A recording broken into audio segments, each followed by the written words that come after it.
ഒരു തൊഴിൽ അന്വേഷണം അല്ലെങ്കിൽ ഒരു ജോലി കണ്ടെത്തുക എന്ന് പറയുന്നത് പലപ്പോഴും വെല്ലുവിളി നിറഞ്ഞൊരു കാര്യമാണ്. കാരണം എന്ന് പറഞ്ഞാൽ ഏറ്റവും മികച്ച സ്ഥാപനങ്ങളിൽ, ഏറ്റവും മികച്ച കമ്പനികളിൽ ഒരു ജോലി നേടണമെങ്കിൽ അത്ര തന്നെ മികച്ച ഒരു റെസ്യൂം അല്ലെങ്കിൽ നമ്മുടെ CV, നമ്മൾ ബയോഡേറ്റ എന്നൊക്കെ പറയുന്ന അത് നമുക്കുണ്ടാവണം, ഒരു പ്രൊഫൈൽ ഉണ്ടാവണം.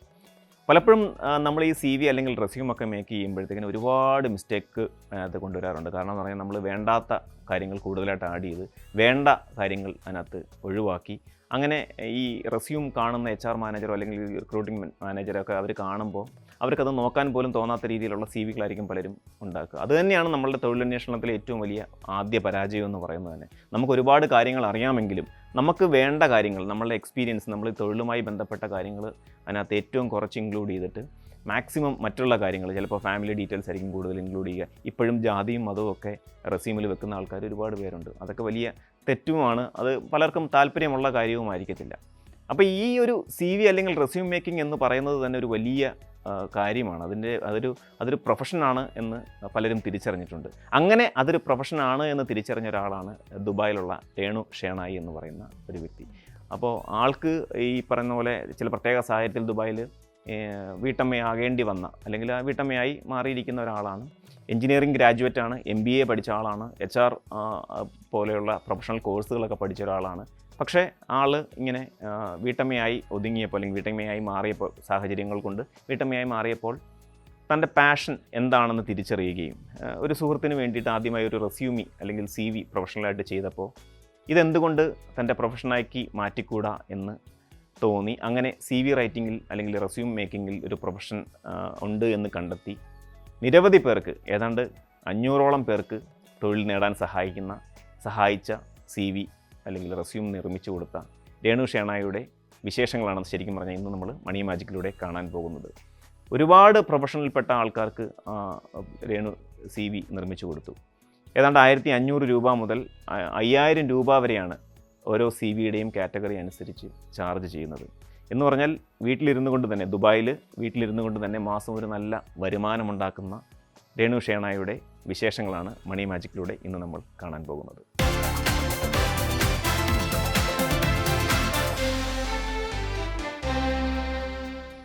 നമസ്കാരം, ഞാൻ രേണു ഷേണായി. ഇന്നത്തെ ചെറുപ്പക്കാരോട് അവർ അഭിമുഖീകരിക്കുന്ന പ്രശ്നങ്ങൾ എന്തൊക്കെയാണെന്ന് ചോദിച്ചാൽ മിക്കവാറും പേര് പറയുന്ന ഒന്നായിരിക്കും മനസ്സിനിണങ്ങിയ ഒരു ജോലി.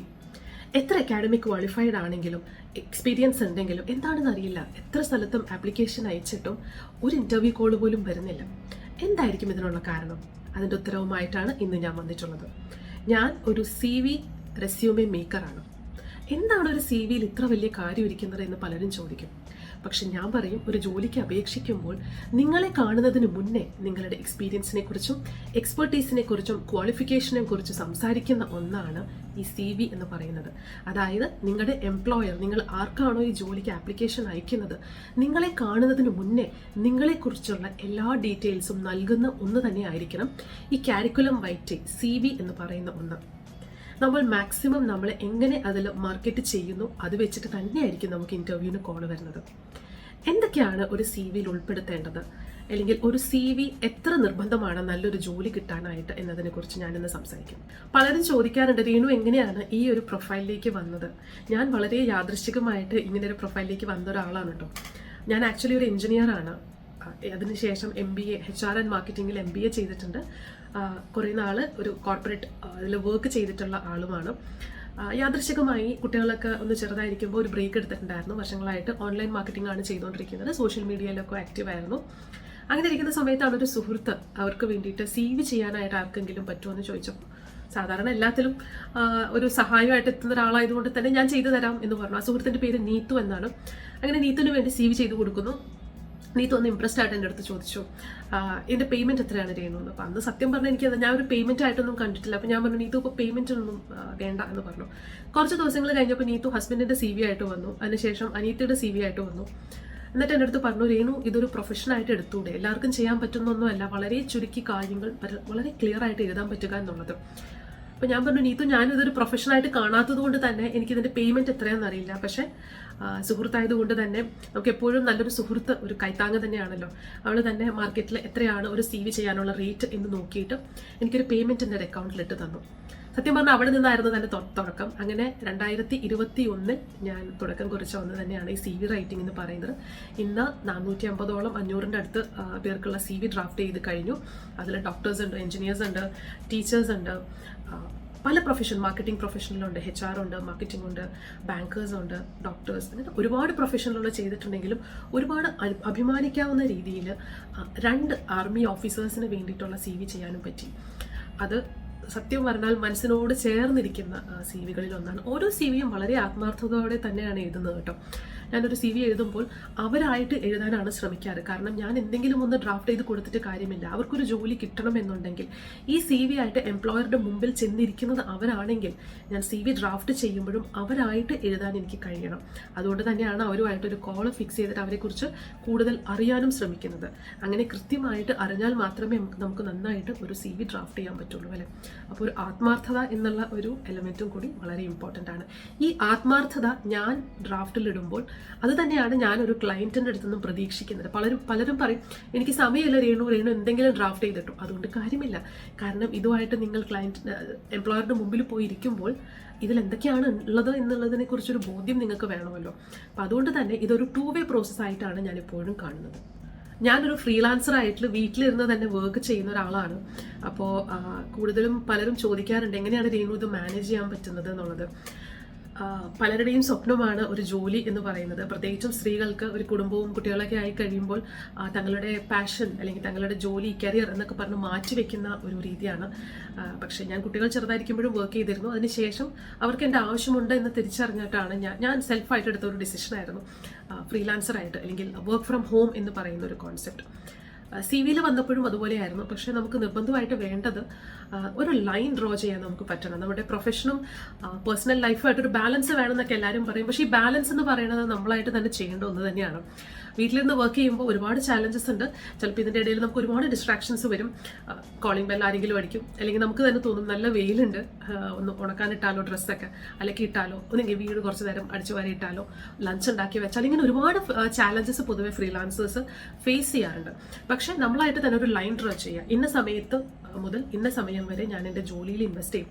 പിന്നെ എപ്പോഴും ഫേസ് ചെയ്യേണ്ടി വരുന്ന ഒന്നാണ് രാത്രി 8 മണി 9 മണി 10 മണിയൊക്കെ ക്ലയൻസ് മെസ്സേജ് അയക്കും. കാരണം വർക്ക് ഫ്രം ഹോം ആണല്ലോ, അപ്പോൾ ഒരു സ്പെസിഫിക് ആയിട്ടുള്ള ഓഫീസ് ടൈം ഇല്ലല്ലോ എന്നാണ് പലരുടെയും വിചാരം. പക്ഷെ അങ്ങനെയല്ല. പല ഫ്രീലാൻസേഴ്സിനും വളരെ സ്പെസിഫിക് ആയിട്ടുള്ള ഒരു ടൈം അവർ സെറ്റ് ചെയ്യാറുണ്ട്. ഇപ്പം എൻ്റെ കേസിലാണെങ്കിൽ ഞാൻ 9 to 5 ആണ് വർക്ക് ചെയ്യുന്നത്. അപ്പോൾ ഈ 5 മണിക്ക് ശേഷം ഞാൻ എൻ്റെ ഒഫീഷ്യൽ ആയിട്ടുള്ള കാര്യങ്ങളൊന്നും നോക്കാറില്ല. കാരണം എനിക്കൊരു കുടുംബമുണ്ട്, എനിക്ക് 2 മക്കളുണ്ട്, എനിക്ക് അവരുടെ കാര്യം നോക്കേണ്ടതാണ്. അപ്പോൾ പല ഫ്രീലാൻസേഴ്സും ശ്രദ്ധിക്കേണ്ട ഒരു കാര്യം, ഇങ്ങനെ ഒരു ലൈൻ ഡ്രോ ചെയ്യാൻ പറ്റിയിട്ടില്ല എന്നുണ്ടെങ്കിൽ നമ്മൾ ഒരുപാട് സ്ട്രഗിൾ ചെയ്യേണ്ടി വരും. ഞാൻ ഇനീഷ്യലി ഒരുപാട് സ്ട്രഗിൾ ചെയ്തിട്ടുണ്ടായിരുന്നു.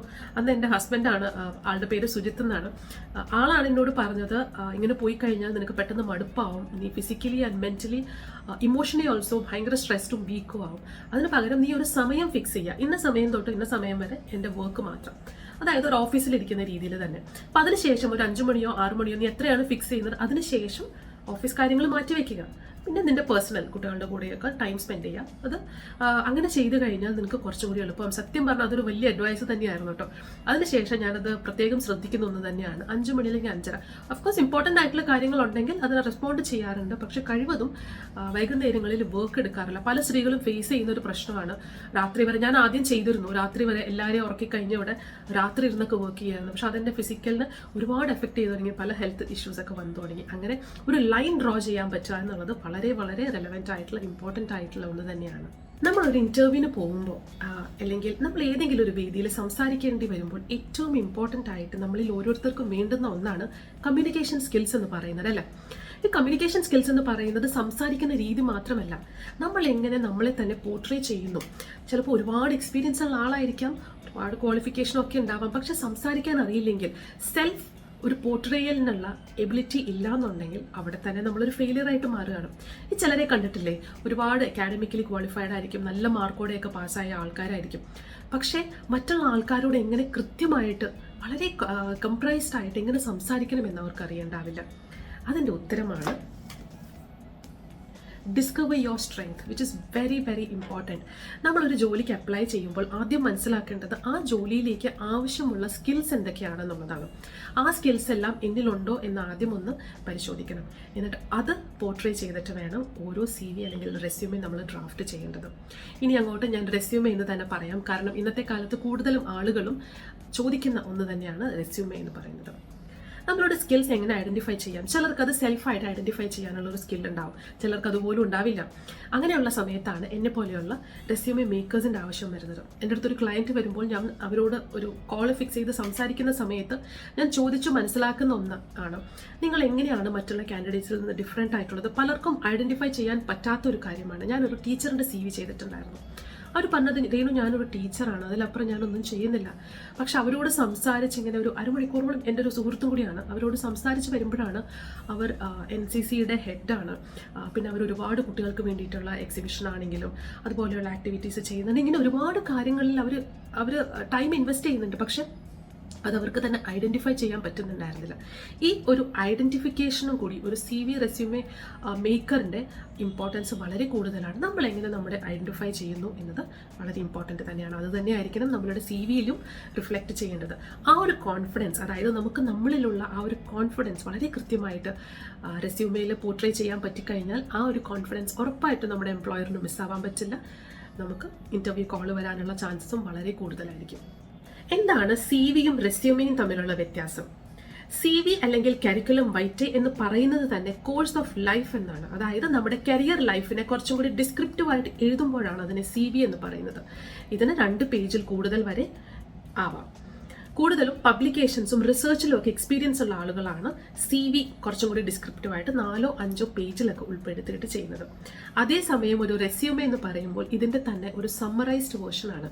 അതായത് നമ്മൾ ചെയ്യുന്ന ജോലിയും ജോബ് ഡ്യൂട്ടീസും നമ്മുടെ സ്കിൽസും എല്ലാം ഉൾപ്പെടുത്തിയിട്ട് ഒരു ഷോർട്ടർ വേർഷൻ.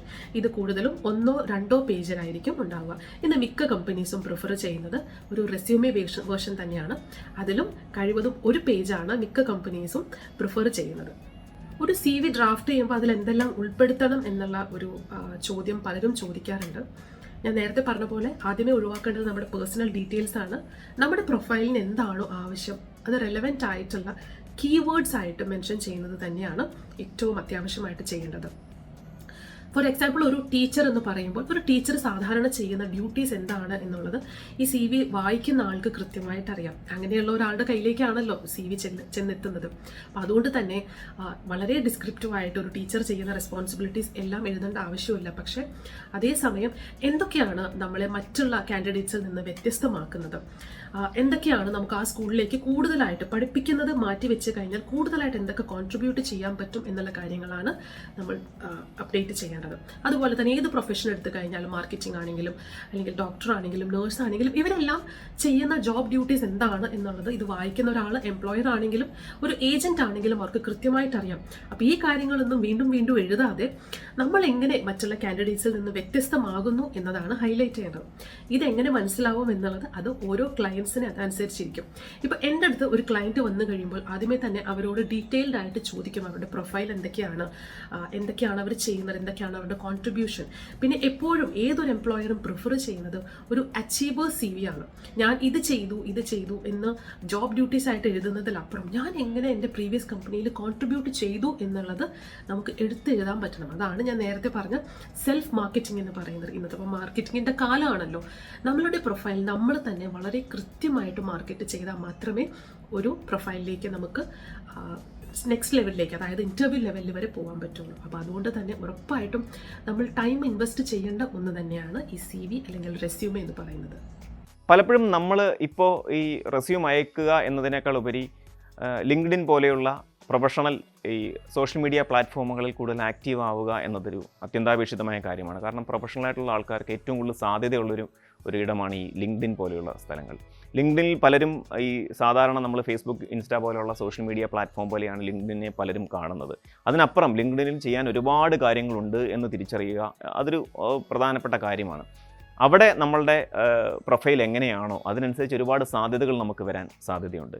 ഈ ലിങ്ക്ഡിൻ പോലെയുള്ള പ്രൊഫഷണൽ ഈ സോഷ്യൽ മീഡിയയിലും വേണ്ട സഹായങ്ങളും അഡ്വൈസും ഒക്കെ രേണു ഷേണായി ചെയ്തു തരുന്നുണ്ട്. റെസ്യൂമെ ഡ്രാഫ്റ്റ് ചെയ്യുമ്പോൾ തന്നെ പലരും ഇന്ന് ചോദിക്കുന്നതാണ് ATS റെസ്യൂമേസ്. എന്താണ് ATS resumes? Application tracking system വെച്ച് ചെയ്യുന്ന റെസ്യൂമേസ് ആണ് ATS റെസ്യൂമേസ് എന്ന് പറയുന്നത്. കാരണം ഇന്നിപ്പോൾ ജോലി നമ്മൾ അപ്ലൈ ചെയ്തിട്ടുണ്ടെങ്കിൽ സ്കാനിങ് ത്രൂ ആണ് പലപ്പോഴും റെസ്യൂമേസ് സ്ക്രീൻ ചെയ്തെടുക്കുന്നത്. അതുകൊണ്ട് തന്നെ ഒരുപാട് കളേഴ്സോ ഗ്രാഫിക്സോ ആനിമേഷൻസോ ഒന്നും വെക്കാതെ റെലവെന്റ് ആയിട്ടുള്ള ATS കീവേഡ്സ് എന്ന് പറയും. ഓരോ പ്രൊഫൈലിനും വേണ്ടുന്ന കീവേഡ്സ് അതെങ്ങനെ ഐഡന്റിഫൈ ചെയ്യാം എന്നുള്ളത് അത് എന്നെ പോലത്തെ റെസ്യൂമെ മേക്കേഴ്സിന്റെ ജോലിയാണ്. അങ്ങനെയുള്ള കീവേഡ്സ് മാത്രം ഉൾപ്പെടുത്തിയിട്ട് വളരെ ക്രിസ്പായിട്ട് എഴുതുമ്പോഴാണ് സ്ക്രീനിങ്ങിലും പൊതുവെ നമ്മളുടെ CV ഷോർട്ട് ലിസ്റ്റ് ആവാനുള്ള ചാൻസ് കൂടുതൽ. പിന്നെ റെസ്യൂമയുടെ കൂടെ തന്നെ വളരെ ഇമ്പോർട്ടൻ്റ് ആയിട്ട് വേണ്ടുന്ന ഒന്നാണ് കവർ ലെറ്റർ എന്ന് പറയുന്നത്. വളരെ സിമ്പിളായിട്ട് നമ്മുടെ എല്ലാ ഡീറ്റെയിൽസും, അതായത് ക്വാളിഫിക്കേഷൻ ആണെങ്കിലും നമ്മളുടെ എക്സ്പീരിയൻസ് ആണെങ്കിലും അച്ചീവ്മെൻറ്റ്സ് ആണെങ്കിലും വളരെ ക്രിസ്പായിട്ട് ഒരു പേജിൽ എഴുതുന്ന ഒരു ഡോക്യുമെൻ്റ് ആണ് കവർ ലെറ്റർ എന്ന് പറയുന്നത്. അതുപോലെ തന്നെ ഇതിൻ്റെ കൂടെ വളരെ ഇമ്പോർട്ടൻ്റ് ആയിട്ട് ചെയ്യേണ്ട ഒന്നാണ് നമ്മളുടെ ലിങ്ക്ഡിൻ്റെ ഒപ്റ്റിമൈസേഷൻ. അതായത് ലിങ്ക്ഡിൻ എന്ന് പറയുന്നത് പലർക്കും അറിയായിരിക്കും. ഫേസ്ബുക്ക്, ഇൻസ്റ്റാഗ്രാം എന്ന് പറയുന്ന പോലെ തന്നെ ഒരു സോഷ്യൽ മീഡിയ പ്ലാറ്റ്ഫോമാണ്. പക്ഷെ കൂടുതലും പ്രൊഫഷണൽസ് ആയിട്ട് നെറ്റ്വർക്കിങ്ങിന് വേണ്ടുന്ന ഒന്നാണ് ലിങ്ക്ഡിൻ. ഞാൻ അതും ചെയ്യാറുണ്ട്. പലപ്പോഴും ക്ലയൻസിനോട് പറയുന്ന ഒന്ന് തന്നെയാണ്, റെസ്യൂമെ മാത്രം കൊണ്ട് കാര്യമില്ല, അതിന് സപ്പോർട്ടിംഗ് ആയിട്ടുള്ള ഡോക്യുമെൻറ്റ്സ്, അതായത് ഈ പറയുന്ന കവർ ലെറ്റർ ആണെങ്കിലും ലിങ്ക്ഡിൻ ഒപ്റ്റിമൈസേഷൻ ആണെങ്കിലും അതുണ്ടെങ്കിൽ കൂടുതൽ നമുക്ക് ജോലി കിട്ടാനുള്ള ചാൻസസ് ഉണ്ടാവും. കോർപ്പറേറ്റ്സിൽ ജോലി ചെയ്യുന്ന ആളുകൾ ഒരു ഇന്റർവ്യൂവിന് വേണ്ടിയിട്ട് അയക്കുമ്പോൾ അതിന് റെസ്യൂമെ എന്ന് പറയുന്ന പോലെ തന്നെ വളരെ ഇമ്പോർട്ടൻ്റ് ആയിട്ടുള്ള ഒന്നാണ് പേഴ്സണൽ പ്രൊഫൈൽ എന്ന് പറയുന്നത്. അതായത് ഒരു കോർപ്പറേറ്റ് സൈഡിലല്ലാതെ ഡിസൈനേഴ്സോ അല്ലെങ്കിൽ ഡാൻസേഴ്സ്, മൂവി സ്ക്രിപ്റ്റ് എഴുതുന്ന ആൾ, അങ്ങനെ കുറച്ച് പേർക്കും കൂടി പ്രൊഫൈൽ ചെയ്യാനുള്ള ഒരു ഭാഗ്യം എനിക്ക് ലഭിച്ചിട്ടുണ്ട്. അതുപോലെ തന്നെ ബിസിനസ് ചെയ്യുന്ന ആളുകൾ പല റീസൺസിനായിരിക്കാം. ചിലപ്പോൾ ഒരു അവാർഡിൻ്റെ നോമിനേഷന് വേണ്ടിയിട്ടായിരിക്കാം, ചിലപ്പോൾ ഗോൾഡൻ വിസയ്ക്ക് വേണ്ടിയിട്ടായിരിക്കാം. അങ്ങനെ പല സ്ട്രീമിലുള്ള ആളുകൾ, മീഡിയ പ്രൊഫഷണൽസ് ഉണ്ട്, അതിൽ ഡാൻസേഴ്സ് ഉണ്ട്, പിന്നെ ബിസിനസ് ചെയ്യുന്ന ഓൺട്രപ്രണേഴ്സ് ഉണ്ട്, അതുപോലെ തന്നെ ആർട്ടിൽ മൂവി സൈഡിൽ വർക്ക് ചെയ്യുന്ന ആളുകളുണ്ട്, സിംഗറുണ്ട്, ഒരു സൗണ്ട് എഞ്ചിനീയറിന് വേണ്ടിയിട്ട്, അതുപോലെ പല സ്ട്രീംസിലുള്ള ആളുകൾക്ക് വേണ്ടിയിട്ടും പ്രൊഫൈൽ എഴുതാറുണ്ട്. അതെല്ലാം ഒരു റെസ്യൂമയുടെ ഫോമാറ്റിലായിരിക്കില്ല, കുറച്ച് ഡിഫറെൻ്റ് ആയിട്ടുള്ള ഒരു ഫോമാറ്റാണ്. അതിന് പേഴ്സണൽ പ്രൊഫൈൽ എന്നാണ് പറയുന്നത്. ഇവളുടെ ഗോൾഡൻ വിസ ലഭിക്കാനൊക്കെ ആയിട്ട് നമ്മളുടെ ഒരു പേഴ്സണൽ പ്രൊഫൈൽ, നിങ്ങൾ എങ്ങനെയാണ് ഈ സൊസൈറ്റിയിലേക്കുള്ള കോൺട്രിബ്യൂഷൻ എന്നൊക്കെ കാണിച്ചിട്ട് ഉള്ള ഒരു പേഴ്സണൽ പ്രൊഫൈലാണ്. അപ്പോൾ അതുപോലെയുള്ള പ്രൊഫൈലും കൂടി ഞാൻ എഴുതാറുണ്ട് കേട്ടോ. ഒരു റെസ്യൂമെ ഡ്രാഫ്റ്റ് ചെയ്യാൻ എത്രയാണ് റേറ്റ് എന്ന് പലരും ചോദിക്കും. പക്ഷെ എനിക്ക് അങ്ങനെ ഒരു റേറ്റ്, ഉരുളക്കിഴങ്ങിന് സവാളയ്ക്ക് എന്നൊക്കെ പറയുന്ന പോലെ ഒരു റേറ്റ് ഫിക്സ് ചെയ്ത് പറയാൻ പറ്റില്ല. കാരണം എത്ര എക്സ്പീരിയൻസ് ഉണ്ട് എന്നനുസരിച്ചും അതുപോലെ അവരുടെ പ്രൊഫൈലും അവരെത്ര കമ്പനീസിൽ വർക്ക് ചെയ്തു, അതായത് ബേസിക്കലി ഞാൻ എത്ര സമയം ഇതിൽ ഇൻവെസ്റ്റ് ചെയ്യണം എന്ന് നോക്കിയിട്ടാണ് റേറ്റ് കോട്ട് ചെയ്യുന്നത്. ചിലപ്പോൾ 10 വർഷത്തെ എക്സ്പീരിയൻസ് ഉള്ള ഒരാൾക്ക് ഒരു റേറ്റ് എന്ന് പറഞ്ഞാൽ തന്നെ ഈ 10 വർഷം ചിലപ്പോൾ അവർ ഒരു കമ്പനിയിൽ ആയിരിക്കും വർക്ക് ചെയ്തിട്ടുണ്ടാവുക. ചിലപ്പോൾ ഈ 10 വർഷം എന്ന് പറയുന്നത് 2, 3, 4 കമ്പനീസിൽ വരെ വർക്ക് ചെയ്തിട്ടുണ്ടാവും. അപ്പോൾ ഉറപ്പായിട്ടും അതിലും ഇതിലും ഇൻവെസ്റ്റ് ചെയ്യേണ്ട സമയം വ്യത്യസ്തമാണ്. അതുകൊണ്ട് തന്നെ ഓരോ പ്രൊഫൈലും വായിച്ച് മനസ്സിലാക്കിയതിന് ശേഷം ഞാൻ എത്ര ടൈം ഇൻവെസ്റ്റ് ചെയ്യണം എന്ന് നോക്കിയിട്ടാണ് പൊതുവെ റേറ്റ് കോട്ട് ചെയ്യാറുള്ളത്. പിന്നെ ഇതിൽ തന്നെ 2 വേർഷനുണ്ട്. ചിലർക്ക് ടെംപ്ലേറ്റ് ചേഞ്ച് മാത്രം, അതിൻ്റെ ഒരു ലുക്ക്, ഞാൻ നേരത്തെ പറഞ്ഞ ഒരു വിഷ്വലി അപ്പീലിംഗ് ആയിട്ടുള്ള ഒരു ലുക്ക് ആയിരിക്കും ചിലർക്ക് വേണ്ടത്. ചിലർക്ക് കംപ്ലീറ്റ് കണ്ടന്റ് മാറ്റേണ്ടി വരും. ലുക്ക് അവർ പറയുന്ന പോലെ ആയിരിക്കും, പിന്നെ കണ്ടന്റ്, ഇങ്ങനെ 2 ക്രൈറ്റീരിയ ഉള്ളത് കൊണ്ട് തന്നെ അതനുസരിച്ചിട്ടാണ് ഈ പേയ്മെന്റ് പറയുന്നത്. അതുകൊണ്ട് തന്നെ ഫിക്സ്ഡ് ആയിട്ട് ഒരു പേയ്മെന്റ് പറയാൻ പറ്റില്ല. കൂടുതലും ഫ്രഷേഴ്സിന്റെ, ഇന്റേൺസിന്റെ CV ഒക്കെ വരാറുണ്ട്. അതായത് ഒരു കോളേജ് എഡ്യൂക്കേഷന് ശേഷം. അപ്പോഴും പലരും ചോദിക്കും ഇവിടെ ഒരു CVയുടെ റെലവൻസ് ഉണ്ടോ? ഉണ്ട്, ഉറപ്പായിട്ടും. കാരണം നിങ്ങളുടെ കരിയറിലേക്കുള്ള ആ ഒരു സ്റ്റെപ്പിംഗ് സ്റ്റോണ് തന്നെ ഈ ആദ്യത്തെ ജോലിയായിരിക്കും അല്ലേ. അപ്പോൾ അവിടെ നമ്മൾ വളരെ കൃത്യമായിട്ട് എന്ത് ജോലിയാണ് ഞാൻ നോക്കുന്നതെന്ന് വളരെ കൃത്യമായിട്ട് നമ്മളുടെ റെസ്യൂമേയിൽ മെൻഷൻ ചെയ്തിട്ടുണ്ടെങ്കിൽ അത് നമ്മളുടെ കരിയറിൻ്റെ ബിഗിനിങ് തന്നെ അടിപൊളിയായി കഴിഞ്ഞാൽ പിന്നെ അങ്ങോട്ടും നമ്മുടെ കരിയർ വളരെ ബുദ്ധിമുട്ടില്ലാതെ തന്നെ പ്രോഗ്രസ് ചെയ്തോളൂ. നമ്മളിൽ പലരും ചർച്ച ചെയ്യുന്ന ഒന്നാണ് സ്ത്രീകളുടെ സാമ്പത്തിക ഭദ്രത, ഫിനാൻഷ്യൽ സ്റ്റെബിലിറ്റി, ഫിനാൻഷ്യൽ ഇൻഡിപെൻഡൻസ് എന്നൊക്കെ പറയുന്നത്. അതൊക്കെ വാക്കുകളിൽ മാത്രം പോരാട്ടോ.